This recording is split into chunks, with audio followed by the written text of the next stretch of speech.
Hello and welcome to HIV.gov's continuing coverage of the 2018 International AIDS Conference. I'm joined once again by Dr. Carl Dieffenbach.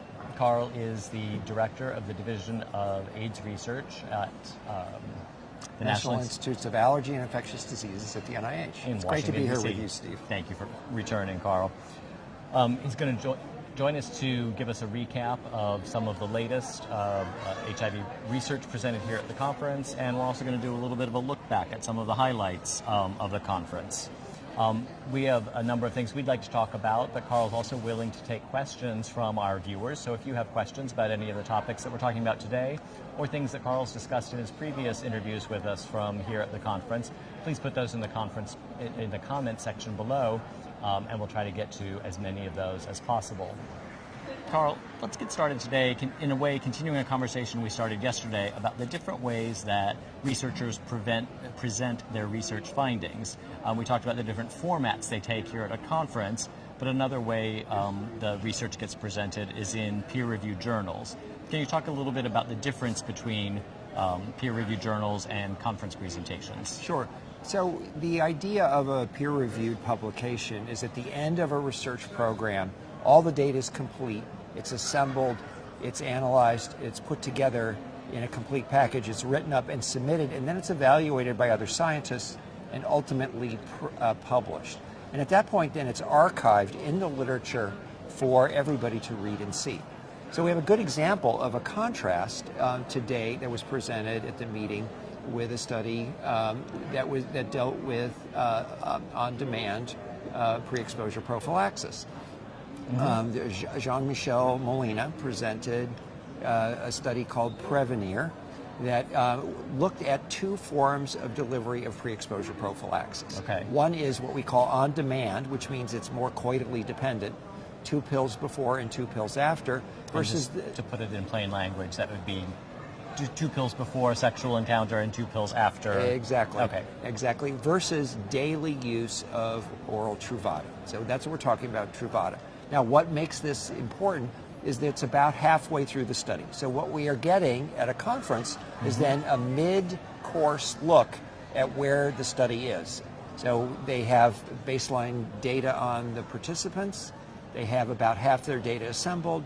And we know from what they reported today that both arms look equally effective in terms of there's been no transmission events in either of the 2 arms. This is not a randomized study either. So the individuals living in Paris got to choose. I want to become a daily PrEP person, or I want to become an on-demand PrEP person. And people can move back and forth between the 2 arms, depending on their social circumstances. But this is a perfect example of we as scientists get to see the data early. In this kind of a situation, we can start to build and plan for what this will mean to the future. And ultimately, when the study is published, probably in close to 18 months, it'll then be in the literature. But in the meantime, we've all had a chance to see it, think about it, react to it, and plan. So through the peer review process that they go through, the study, though, gets a critical look by a number of other scholars in the field. That's exactly the point, is that the work gets written in a way that goes into a tremendous amount of detail, more so than you can get in a 15-minute presentation at a meeting like this. The full data set is available, including all the safety data, all the number of doses, the missed doses, all of those things. How many people were lost to follow-up? When were they lost to follow-up? One of the interesting things with PrEP is there a decay over time with adherence? So would you lose efficacy? So that's why it's very important to be able to have this long-range look, have the complete analysis, have it then be vetted in many ways by external reviewers and then published. Okay. So what level of confidence should viewers give, or people in general give, findings that are presented at a conference, since they haven't yet gone through that rigorous review process of being peer-reviewed before being published in a journal? That's a really important question, because a lot of times things will get presented as preliminary data, and they will evolve over time. And the example in human studies, in studies using human subjects, oftentimes there is changes, like with adherence or something else. Like if you were in a vaccine study, early results may show high levels of immunogenicity at a specific time point. A year later, a group comes back and says, well, actually, it decayed over time. And so you have to always take it as an interim look at where we are on a given study. Okay. And there's often a lag between when we hear even results from a final stage. Dr. Molina's study that we're talking about was an interim one because it's an ongoing study that doesn't conclude for some time to come. But even at a conference like this, sometimes you'll get results from a study that's been completed, right, but has not yet been published in a journal. And that may take anywhere from 8 months to a year. Okay. So, and I think that that's the part of the issue, is that ultimately we're dealing with, in some ways, a clash of cultures here. Is that we are used to the internet where everything is available on demand almost instantaneously. But ultimately, the peer-reviewed literature sits in many ways like in a library. Yes, it's all digital and available, but it still has to go through the process of being reviewed and put up. Now, other fields have dealt with this a little differently. Physics, for example, all papers are posted online almost immediately. They're peer-reviewed almost in real time, and they exist. Wow. But the biology literature is so huge, I'm not sure that we could have that level of activity. And maybe someday we will, but for now, we're stuck with our current system in biology. Great. Well, thank you for sharing a little bit more about that part of this whole process to help educate us a little bit more. Each time we talk with you, I think we learn a little bit more about the research process and how to interpret and use those findings.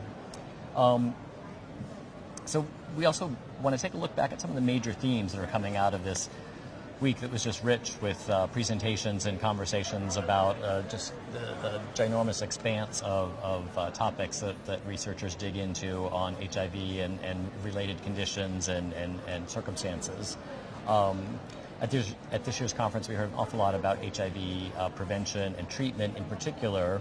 Have you heard anything new on HIV prevention since we last talked? Well, the only new thing on HIV prevention has been some additional work on some really exciting monoclonal antibodies that are coming forward, and understanding why these monoclonals have some different properties compared to the current round of monoclonals that are already in study. Additionally, we heard some data from a vaccine study about the durability of the vaccine response that is looking pretty good. So those are the kinds of things that are, again, interim, novel, and new, but it is the exciting future of where we're headed. So there's still lots of exciting developments to come in HIV prevention. It's tantalizing. That's great. I like that. We had talked previously about the Partner 2 study as being also one of the sort of key takeaways or highlights in the prevention arena here at the conference. For our viewers who might have missed that conversation, can you just give us a brief recap of what Partners 2 told us? Well, Partners 2 told us that the message of, if you are durably suppressed with your HIV is under control by use of antiretroviral therapy, if you've been durably suppressed for at least 6 months, you cannot transmit to a seronegative partner, an HIV-negative partner. And the important thing about the Partners study is it looked at receptive anal sex. It looked at men who have sex with men, and it evaluated 77,000 condomless acts of sex. There was a reasonably high level of STIs within that study, so we know that there was condomless sex going on. And additionally, the study had the sensitivity to pick up 15 transmissions that were not part of the study. So there were people who were in serodifferent couples, but the seronegative person went and had acquired HIV from somebody outside of their partnership. Yep. Those are important points that really strengthen the study, improve the validity of the study, and really help strengthen the U equals U message. That's great. So with the addition of this this bulk of additional data specifically about that population of gay and bisexual men, is it fair to say we now have even more confidence in the findings regarding treatment as prevention, the effectiveness of treatment as prevention? I think we have ample evidence that treatment as prevention works. And it's really now time to move on from the if to how are we going to implement this on a global scale? How are we going to take this and make it so that this is a tool that it's not just in the first world, but in low and middle income countries too. There's treatment available, there's viral load testing available. We're not going to have stockouts. We're going to get to a point where everybody has equal access. Remember, we're in an era where we're supposed to have treatment on demand, and we need to make sure that happens globally. Terrific. Something we haven't talked about yet, but has been in conversation here at the conference, is HIV Cure Research. Any highlights to share on that front? So there was one of the first randomized controlled clinical trials called the River Study was presented here at the conference. It was a therapeutic vaccine combined with something called an activator that would trigger the production of virions. The entire process is euphemistically referred to in the research community as kick and kill. Kick and kill. So you kick the virus active, and you've already set up the mousetrap, as it were, to kill. And the virus isn't active because it's successfully been suppressed by treatment, right? Well, it's been suppressed by treatment, but the HIV stays latent in the body. It stays quiet and then occasionally wakes up. So what you want to do is wake it up on your schedule, not on the schedule of the virus, so that you can then kill it. Kill it. And so that's the notion behind kick and kill. And in this case, the kick and kill did not seem to really have an impact. And I think we have a lot of those studies that are coming out. I think we need new generation of assays that really help us evaluate what's happening with the reservoir, as well as better modalities for the kill as well as the kick. Because this may never pan out because of the complexity of the kick and kill strategy, but we're going to have to continue to keep trying. And as we continue to keep trying, or as researchers who are expert in this continue to keep trying, even learning about a study, as you were just discussing, that wasn't successful in killing is incredibly valuable because it suggests pathways that might or might not work in future studies, right? What it does is it really tells us we were able to get to a certain benchmark in terms of what our ability to kill. We know that that's not good enough. We had a benchmark of how much activation or kicking we got. Now we need to do better than that in the future. And there, again, the beauty of being at a meeting like this is you hear about new approaches that are in the pipeline that sound really promising, and now it's a matter of getting those out of the non-human primate studies into people and seeing if they actually bear fruit. Okay. So sort of bottom line takeaway message for folks who are watching in terms of cure research? We're not there yet. All right. More work to come More work on that to come. front. Well, let's look at another area, the HIV treatment front. I know there's been lots of discussion here about a variety of HIV treatments. There's some information that you were just sharing that you've learned recently about some new fixed dose combinations, some studies that are still in process. What can you tell us about that? So this is one of those interesting things about evolution of a scientific meeting. It used to be that if there was new fixed dose combinations that were being evaluated, they were one of the highlights of these meetings. So today, in the poster session, there were a number of relatively new fixed dose combinations that are moving forward that have their 48-week data being presented, and these look phenomenal. They're all essentially equivalent. They're all nearly 100% active.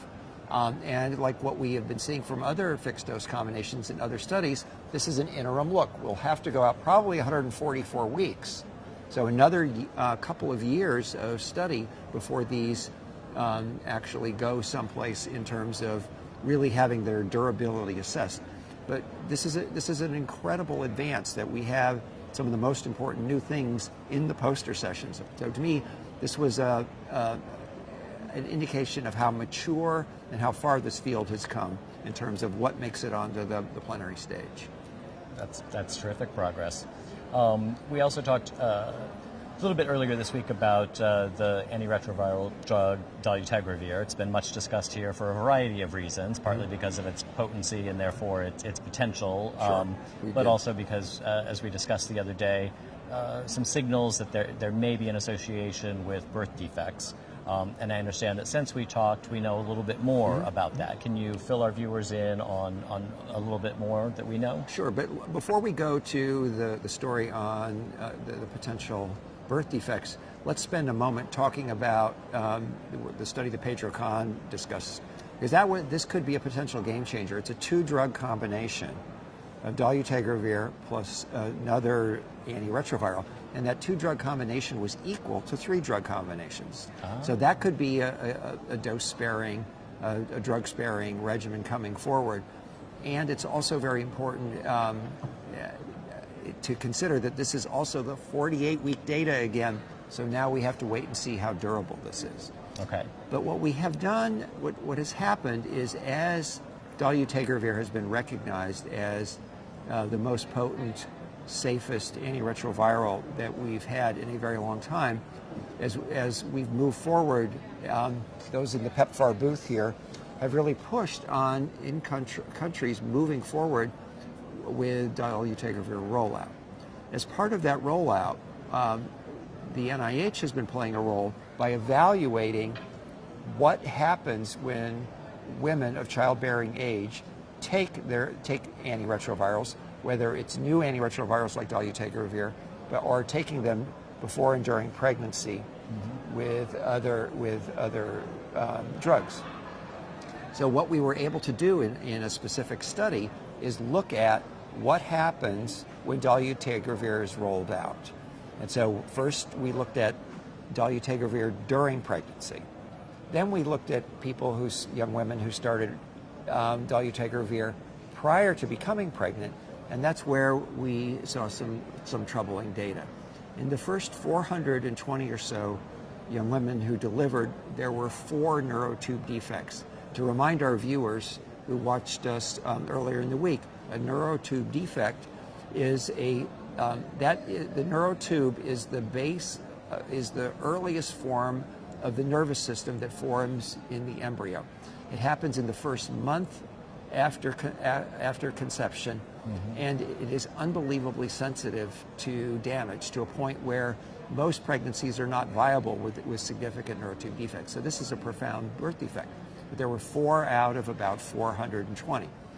At this meeting, the group performing the study, the presenter was Rebecca Zach from Beth Israel Deaconess Hospital, added an additional 160 or so live births, and there were no additional neurotube defects. So what that does is it lowers the level of the rate of neurotube defects. Right. But we also heard from the groups that they will complete this study by March of 2019. So we'll continue to get evidence or not that this is a real phenomenon. And at the end of it, we will know just how profound this is, or if it is real. And that's the thing with biology, is there's randomness in the universe. And that may be what we're dealing with here. Okay. But it could be real. And either way, we as a field need to be prepared to deal with those 2 extremes. Okay. And then I understand there was also a mathematical modeling study that was related to this.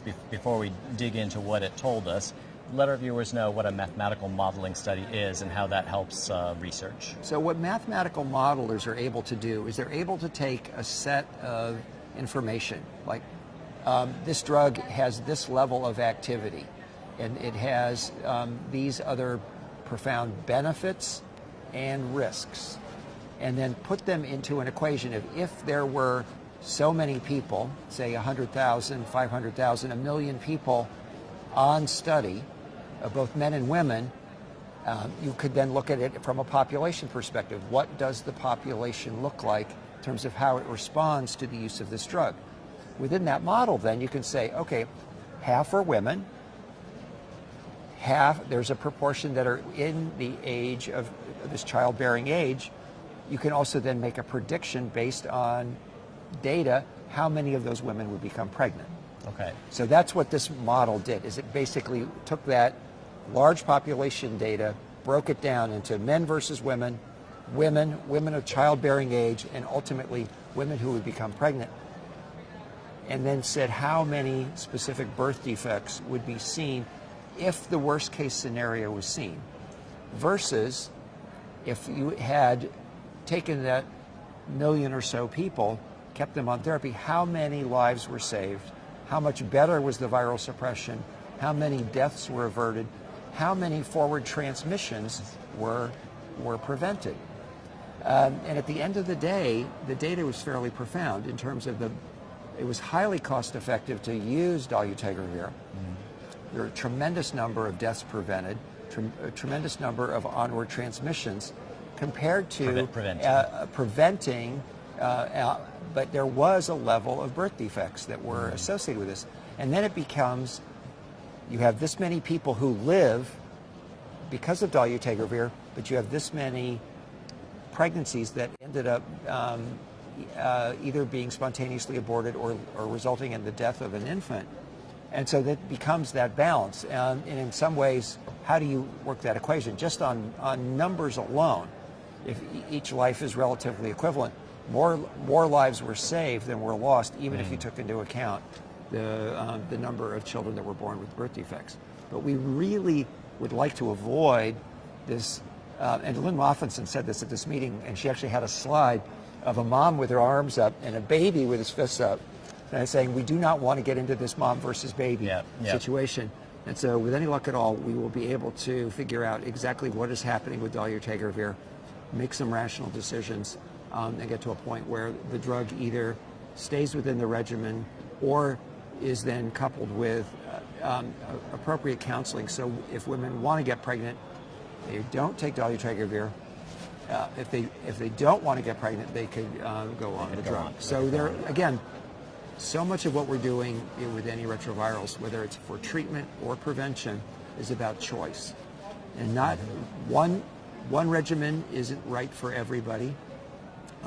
People's bodies react to different chemicals. And so what we want is choice, and we want freedom to move back and forth until somebody settles on a regimen that fits their need and their lifestyle. So the model was quite powerful in terms of saying that even at the worst case scenario, dolutegravir still should be rolled out. Okay. Very important message coming out of Ken Friedberg's labs at Harvard. Okay. Is this an example, Carl, where perhaps those two studies would end up in some way informing each other as Dr. Zash gets more information on the number of birth defects that is part of what the folks at Harvard would consider when they revise their mathematical model? That's a really important point. And the beauty is they're both at Harvard. Makes it easy. So Rebecca could call up Ken and say, okay, here's the data. Let's fast forward to March 9th of 2019. Here's the data. There were X additional. It changes the number and the confidence limits to this. Plug it back in your CPAC model. Tell us what it looks like. So it will continue to evolve. This is the collaboration that we need among scientists, and we absolutely have, because this is an example of Ken having this data prior to coming to the meeting because of the linkage to the Harvard group. That's great. Well, those are some very important HIV treatment highlights, and I know around the globe, a number of the bodies that establish national treatment guidelines are waiting for some resolution on this so that they can make important decisions about whether or not and when to include dolutegravir in their national HIV treatment guideline recommendations. I think this is one of the major conundrums in the field right now is, do we move forward with full-scale rollout or do we wait? And the issue is resistance patterns are continuing to slightly increase against the drugs like efavirenz. And so the beauty of switching is the resistance issues evaporate. And we have to continue to weigh the public health benefit versus the risk. And we do know that if you don't get pregnant, you can't have a baby with a neurotube defect. So the idea of making sure that women have access to appropriate birth control, and that is another one of the themes that comes out of this, is that within the context of the low and middle income countries, women are so disadvantaged. They don't have the access to the things they need. And so we're in a situation where we just need to do better across the board for men and women as we continue to scale HIV therapy. And I think it also illustrates how we can't look at HIV in isolation. There's so many interconnected issues. You raise the issue of birth control, but there's also a whole host of other issues, and we've seen a lot of conversations here about other diseases and conditions that are associated with HIV, We talked yesterday with Dr. Hank Tomlinson from CDC about their tuberculosis initiative and preventive therapy among people living with HIV and their efforts to scale that up.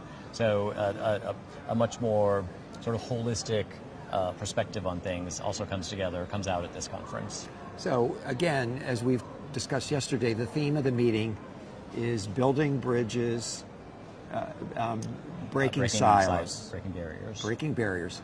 And what we're talking about is exactly this as we go forward, whether we're talking about integrated care for communicable and non-communicable diseases. There was a session today also about heart disease in HIV and an abstract on treating KS. So there's so much richness at this conference. We could talk for hours. We could. All right. I think we have gone through our list, and we don't have any viewer questions today. But we had viewers from around the world. We had viewers from South Africa, from Australia, from Bethesda, Maryland, Chile. And Chile. Excellent. And New York City. Memphis, Tennessee. Well, we're glad to have you all tuning in. We hope that you have found our conversations with Dr. Dieffenbach from here at AIDS 2018 useful. Carl, thank you so much for helping us to bring to our followers, our viewers, some of the latest science developments from this conference, and I hope we'll be seeing you at another one soon. I hope so too. Thank you to our viewers for joining us. Stick around. We'll be back shortly with our final interview from AIDS 2018. We'll be talking to Ambassador Deborah Burks, who is the leader of the PEPFAR program, about some of the announcements that they've made here at the conference and progress on the global response to HIV. Thank you for joining us. We'll be back soon.